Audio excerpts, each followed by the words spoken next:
Hello दोस्तों, आज हम पढ़ेंगे स्कूल में बोले जाने वाले छोटे छोटे वाक्य जो टीचर हमको बोलती है और कभी कभी होता है कि हम जैसे समझ नहीं पाते हैं।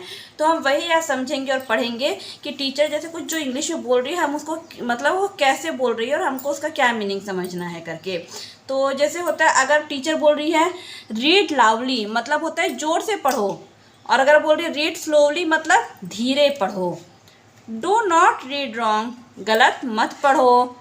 लर्न इट जैसे टीचर हमको हमेशा बोलती है ना, लर्न इट मतलब हमको वो चीज़ याद करना है, तो इसे याद करो। लर्न मतलब याद करना होता है, इसे याद करो। फिर होता है राइट इंपॉर्टेंट पॉइंट्स। हमको टीचर कितने बार बोलती है राइट इंपॉर्टेंट पॉइंट्स मतलब होता है कि महत्वपूर्ण बात लिखो। जो भी इंपॉर्टेंट पॉइंट्स है उस चैप्टर से रिलेटेड या उस एक्सरसाइज से रिलेटेड, तो हमको वो महत्वपूर्ण बात लिखना है, तो उसको बोलती है टीचर राइट इंपॉर्टेंट पॉइंट्स। फिर अगर कल टेस्ट होगा तो उसको टीचर क्या बोलती है, there will be a test tomorrow. There will be a test tomorrow, कल हम टेस्ट आप लोग का होगा। फिर होता है जैसे पेपर शुरू करो तो स्टार्ट द पेपर, शुरू करने को स्टार्ट और पेपर स्टार्ट द पेपर। समय का ध्यान रखो, कीप ट्रैक ऑफ टाइम।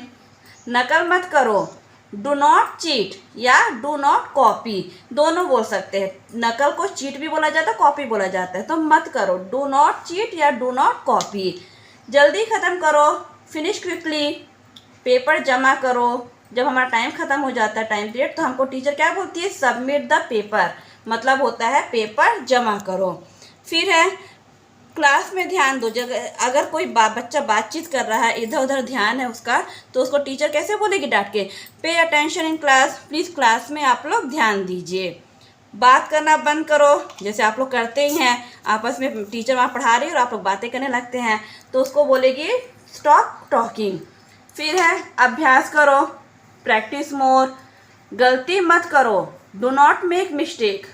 मेरे पीछे बोलो, स्पीक आफ्टर मी। अगर टीचर कुछ पढ़ा रही है, आपको याद कराना का वो कर रही है, तो वो बोलेगी मेरे पीछे पीछे बोलो, तो उसको क्या बोलेगी, स्पीक आफ्टर मी।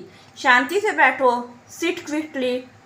बाहर जाओ, गो आउटसाइड। अगर आपको कभी पनिशमेंट मिल जाए तो टीचर डांट के बोलेगी गो आउटसाइड, इसका मतलब होता है आपको चुपचाप शांति से बाहर चले जाना, नहीं तो भी मैडम और गुस्सा करने लग जाएगी। फिर होता है इसका मतलब क्या है, what is the meaning of this. जैसे अगर टीचर को कोई चीज़ आपसे पूछना है तो क्या पूछेगी, what is the meaning of this.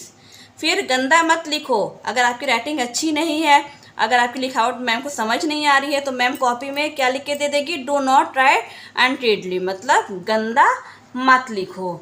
अपनी लिखावट सुधारो, ये काफ़ी बच्चों की कॉपी में मिलती है ये। जैसे जहाँ मैम कॉपी चेक करके साइन करती है, वहाँ लास्ट में लिखती है इम्प्रूव योर हैंड राइटिंग, इसका मतलब होता है अपनी लिखावट सुधारो। सही उत्तर लिखो, राइट द करेक्ट आंसर। हमको क्वेश्चन पेपर में भी दिया रहता है चूज द करेक्ट आंसर या राइट द करेक्ट आंसर, तो उसका मतलब होता है सही उत्तर लिखो। फिर है समझ कर लिखो। समझ कर लिखो को मैम क्या बोलेगी, राइट विथ अंडरस्टैंडिंग। अंडरस्टैंडिंग मतलब होता है समझना, तो राइट द अंडरस्टैंडिंग। फिर स्कूल साफ रखो या कक्षा क्लास को साफ रखो, ये दोनों चीज़ का होता है कीप द क्लासरूम। अगर कक्षा क्लास को साफ रखना है तो बोलेंगे कीप द क्लासरूम क्लीन, और अगर स्कूल साफ रखने बोला है तो कीप द स्कूल क्लीन। ठीक है, डस्टबिन का इस्तेमाल करो, यूज़ द डस्टबिन। आपको तो स्कूल में डस्टबिन यूज़ करना रहता है, इधर उधर कचरा नहीं फेंकना रहता है, तो उसको क्या बोलेंगे, डस्टबिन का इस्तेमाल करो, यूज़ द डस्टबिन। कल फिर मिलेंगे, we will meet again tomorrow. हम अपने फ्रेंड्स को बोलते हैं ना, या टीचर भी जब पीरियड ख़त्म होने के बाद बोलती है कल फिर मिलेंगे, तो we will meet again tomorrow. तो हम भी आपसे कहते हैं we will meet again tomorrow. आपको आई होप आप लोग को ये सब समझ आया होगा, कमेंट करके ज़रूर बताइएगा। Thank you.